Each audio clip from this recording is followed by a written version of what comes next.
I'm Lynn Marie Rowland.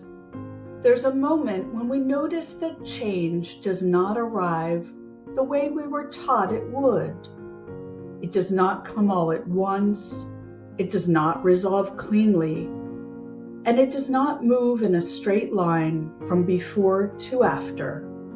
Instead, it circles, it returns, it deepens, and often it asks more of us just when we thought we had already given enough.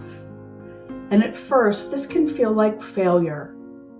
You thought you had moved through something and then it appears again.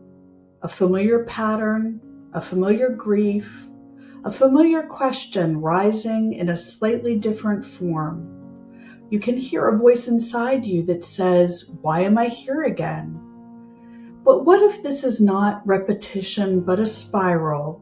What if each return is not taking you back but bringing you closer? In the old stories, transformation is rarely immediate. A figure enters the forest and does not emerge the same.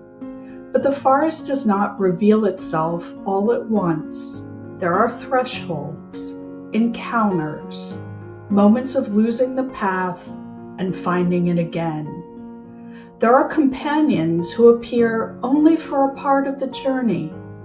There are trials that seem at first unrelated until much later when their meaning becomes clear.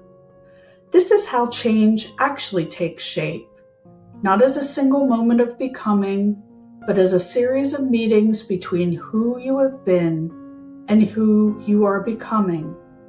And that meeting is not always comfortable. There are times when the old self still speaks loudly, when it reaches for familiar ways of being, even when you know they no longer fit. And there are times when the new self is so quiet you can barely hear it, so subtle you might mistake it for nothing at all. But it's there. It shows up in small shifts, in the way you pause before reacting, in the way something that once consumed you now only brushes the edge of your awareness, in the way you begin to choose differently, not because you've forced yourself to, but because something within you has already changed. This is the part we are rarely taught to trust, because it doesn't look dramatic, it doesn't announce itself. It unfolds slowly like roots finding their way through the dark, and yet this is where the real transformation lives. In a place where patience is required, not a passive kind of waiting, but a kind of attentive presence, a willingness to stay with the process even when you cannot see where it's leading. To recognize that change is not something you achieve, but something you enter into relationship with. And like any relationship, it asks for time, for listening, for honesty, for the courage to remain even when the path disappears for a while. If you find yourself in that place where things feel unfinished, unclear, still in motion, you're not doing it wrong. You're inside the work.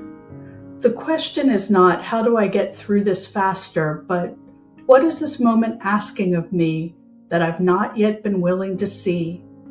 Because change in its truest form is not only about becoming someone new, it's about learning how to meet yourself again and again as you unfold.